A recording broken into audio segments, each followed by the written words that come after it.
Greetings, Local 2627 sisters and brothers. Today is January 27th, 2014, and I hope everybody had a great week. And let me just give you a couple of updates. One of the things I want to mention to you, a member called and asked about his position, if he takes another position, whether he was going to be, was he going to be covered by residency. And this member is from HHC, and after I did some research, I found out that HHC has no residency requirements. So that's a good thing. So I want to let people know that as of 2010, there are no residency requirements for HHC employees. Just make sure if you live in Pennsylvania or Delaware or someplace like that, you still get to work on time, okay? Another thing, exams. We try to make sure that you know, when we know there's an exam, we let you know that there's an exam. Sometimes members tell us it's an exam because we're not monitoring everything all the time. And we make sure that you notice via our e-alerts, via our Monday presence report. And in the last one, for example, computer aid, we made sure people were aware, and we probably mentioned it 4 or 5 times in different venues. Now, when there's an exam, we also try to get a preparatory exam. Now, we have members who are trying to get into the class right now. Some of them will be able to get in, but the reason why we have you RSVP when we do a mailing to tell you that we're going to have a preparatory course, so we can have an idea of how much space we need and where and how much materials we need. In this case, we're going to be at a Norman Thomas High School in Midtown Murray Hill section of Manhattan, and people are calling saying now they knew nothing about all of this. You know, it's causing a little bit of a problem because the space has already been allocated in the materials. We're still trying to accommodate whoever calls us, who's in one of the 3 titles that we send out the memo to, which is a computer aid, programmer analyst, and computer service tech. So if you're one of those 3 titles, you'll probably be able to get into the class. We had 75 responses to our RSVP, 75, which is a good number. Another thing, you know, I only bring up stuff unless we're having a problem with. Last week we had 2 issues with people who got arrested and they didn't notify the agency. And like I said before, they're going to find out. They're going to find out. Your city employee, your name, your fingerprints are on record. If you get arrested, the police department is you're going to be flagged as a city employee. The police department is going to notify DOI. DOI is going to notify your agency. Now, I don't care if it's a domestic issue or maybe you were drinking alcohol on the street or you jaywalked, whatever.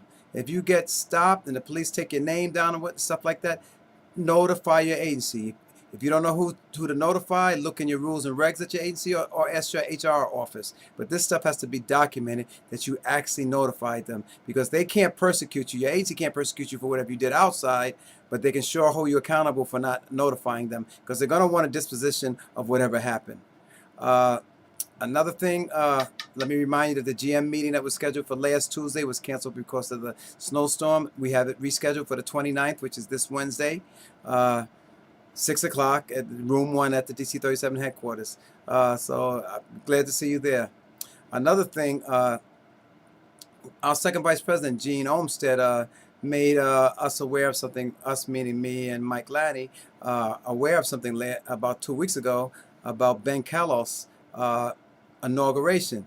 Now, Ben is a council member who's just elected to the 5th Assembly District. I'm sorry, the 5th Council District up in the Upper East Side.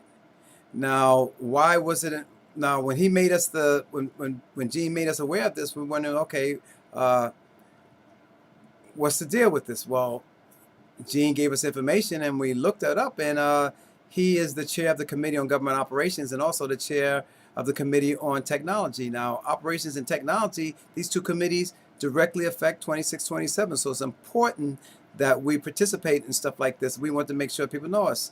So your first vice president, Mike Lanny, and your second vice president, Gene Olmstead, and myself attended this function. And we made sure we wore the union colors, our union jackets, so that we would not blend into the crowd. I mean, no suits and ties. We wanted to make sure that they saw us. We had an audience with Ben, and we had an audience with his chief of staff. And we're going to have a meeting in the very, very near future to discuss some of the issues that we have at 2627 and the technology, the way they're farming out the technology to consultants and in the private sector. So now Ben, you can tell that Ben has juice because it was a list of the who's who. We had the New York State Attorney General. We had the New York State Controller. We had the city council chair. We had the Manhattan Borough President.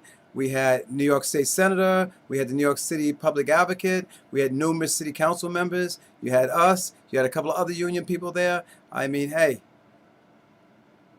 our brother has juice. I mean, when you get a turnout like that, the man has juice. And we need to support him because he's going to support us.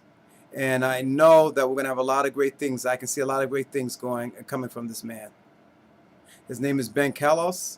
And so keep that in your mind. In solidarity, this is Robert Ajayi.